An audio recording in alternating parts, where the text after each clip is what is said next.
Hello everyone, welcome back to Bell Reads.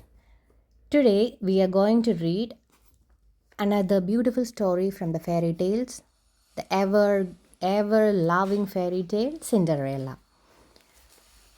As we know that all our kids like to hear the story of Cinderella, however it is and how many times we had done it. So I'm going to read the story of Cinderella. Before moving on to the story, if there is anyone watching Bell Reads without subscribing, please subscribe and click on the bell icon and select the all option to get the notifications daily. So, shall we start the story now?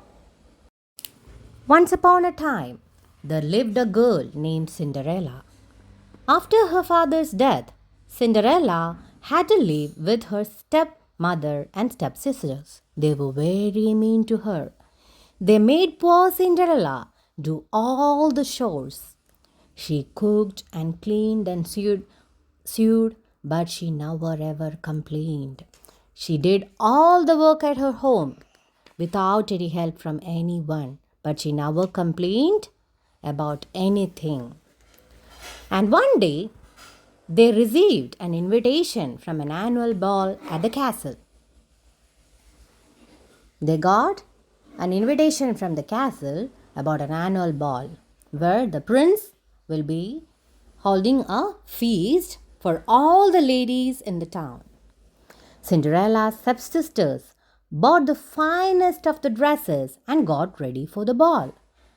But Cinderella don't have anything to wear and they never ever took her to the ball. But when Cinderella asked them to take her along, they laughed at her face and said, "You look so dirty, and also you don't even have any nice clothes." "They will never let you enter the castle," said the stepmother, laughing at Cinderella. Cinderella felt really sad.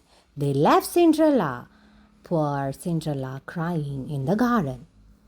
Suddenly, a fairy appeared before her. It was Cinderella's fairy godmother. Fairy godmother appeared and asked, "Why are you crying, my child?" asked her.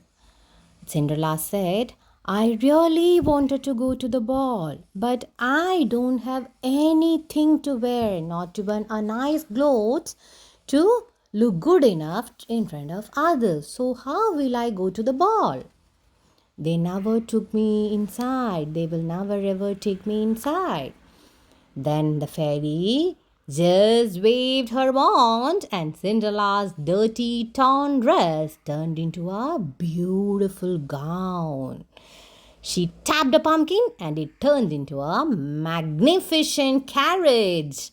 The fairy godmother waved her wand again and the loveliest glass slippers appeared out of thin air. And it was looking as pretty as it was ever seen again. As Cinderella put the shoes on, she looked like a beautiful princess. The fairy warned her, "You can go to the ball now in this carriage, but remember, there is a warning from my end. The magic that happened now will end at midnight. So, you make sure that you return home before that." Cinderella was super happy and she just got into the carriage and the horses led her into the beautiful castle. The moment Cinderella stepped into the castle, Prince saw her and fell in love with her. Then they danced together all night long, making all the others very jealous, including her stepsisters. Then Cinderella was also so happy that she forgot about the midnight when all the magic will end at midnight. Suddenly she remembered that and realized that it was almost 12. As Cinderella realized that it was almost to be 12, she just pushed the prince away and ran out of the castle. The prince ran after her screaming, "Stop, stop! Hey, pretty lady, please stop!" I don't know even your name. How will I find you? But Cinderella was in such a hurry that she just ran off from there, even if one of her glass slippers, came out. But still, she managed to get into the carriage and just went to the home. Running, they reached the home back, and all the magic ended at once when the clock struck 12. The next day, the prince set out to find the mysterious girl that he met yesterday at the palace. He visited every house in the town with all the soldiers, with the glass slippers in his hand. At Cinderella's house, her stepsisters tried their best to jam their foot into the shoe, but they couldn't. Finally, Cinderella stepped forward shyly and said, "Let me try it." The glass slippers fit her perfectly.